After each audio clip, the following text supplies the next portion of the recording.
Friends ఇప్పుడు ఈ పుచ్చకాయలతో juice అయితే చేద్దాం. కొంచెం చక్కెర అయితే వేసుకుంటున్నాం.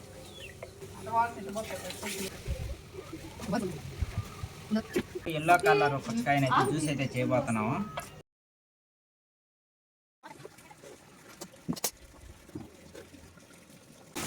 ఇది ఎల్లో పుచ్చకాయ జ్యూసు, ఇది ఎల్లో రెడ్ పుచ్చకాయ జ్యూసు.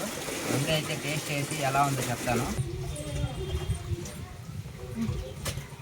సూపర్గా ఉంది ఫ్రెండ్స్. రెడ్ కలర్ పుచ్చకాయ జ్యూసు టేస్ట్ మాత్రం కతక్కన ఉంది.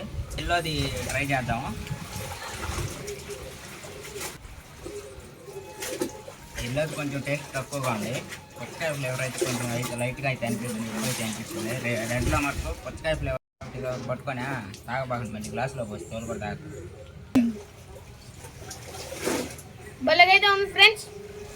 మీరైతే లైక్ చేసి సబ్స్క్రైబ్ చేసుకోండి.